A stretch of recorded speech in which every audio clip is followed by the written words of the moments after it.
ಇದೊಳಗೆ ಮಗ ತೊಳಿಬೇಕು ಅರ್ಜೆಂಟು.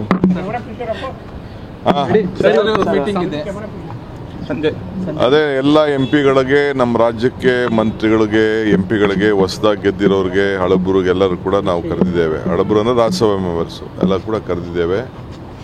ಯಾವುದಾದ್ರು ರಾಜ್ಯದ ಅನೇಕ ಪ್ರಾಜೆಕ್ಟ್ಗಳೇನಿದೆ ಅವೆಲ್ಲ ಕೂಡ ಅವ್ರಿಗೆ ಗಮನಕ್ಕೆ ತಂದು ಮುಂದಕ್ಕೆ ಪಾರ್ಲಿಮೆಂಟಲ್ಲಿ ಹೋರಾಟ ಮಾಡಲಿ ಅಂತೇಳಿ ನಂಬರ್ 1.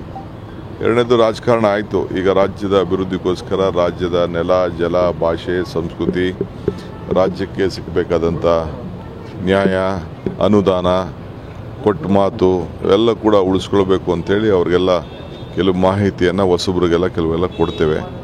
ಬಹುಶಃ ಎಲ್ಲರೂ ಕೂಡ ಒಗ್ಗಟ್ಟಿನಿಂದ ಸಹಕಾರ ಕೊಡ್ತಾರೆ ಅಂತೇಳಿ ನಮಗೆ ವಿಶ್ವಾಸ ಇದೆ. ಸ್ವಾಮೀಜಿ ಅವರು ಹೇಳಿರೋದ್ರ ಬಗ್ಗೆ, ನಿಮ್ಮ ಪರವಾಗಿ ಮಾತಾಡಿರೋದ್ರ ಬಗ್ಗೆ ನೀವೇನು ಹೇಳ್ತೀರಿ?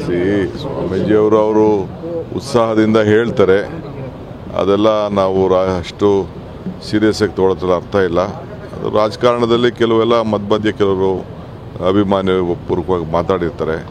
ನಮ್ಮ ಪಕ್ಷ ಏನು ತೀರ್ಮಾನ ಮಾಡ್ತದೆ ಅದಕ್ಕೆ ನಾವೆಲ್ಲ ಬದ್ಧರಾಗಿದ್ದೇವೆ, ಅದು ಮುಖ್ಯ. ಇದೊಳಗೆ ಮಗ ತೊಳಿಬೇಕು ಅರ್ಜೆಂಟು.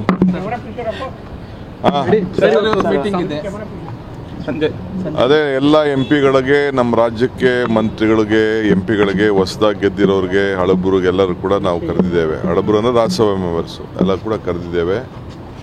ಯಾವುದಾದ್ರು ರಾಜ್ಯದ ಅನೇಕ ಪ್ರಾಜೆಕ್ಟ್ಗಳೇನಿದೆ ಅವೆಲ್ಲ ಕೂಡ ಅವ್ರಿಗೆ ಗಮನಕ್ಕೆ ತಂದು ಮುಂದಕ್ಕೆ ಪಾರ್ಲಿಮೆಂಟಲ್ಲಿ ಹೋರಾಟ ಮಾಡಲಿ ಅಂತೇಳಿ ನಂಬರ್ 1.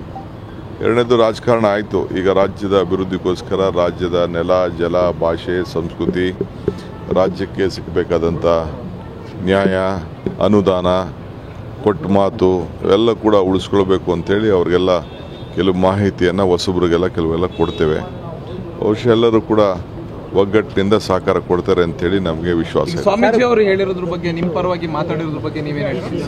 ಸ್ವಾಮೀಜಿಯವರು ಉತ್ಸಾಹದಿಂದ ಹೇಳ್ತಾರೆ. ಅದೆಲ್ಲ ನಾವು ಅಷ್ಟು ಸೀರಿಯಸ್ ಆಗಿ ತೊಗೊಳೋದ್ರ ಅರ್ಥ ಇಲ್ಲ.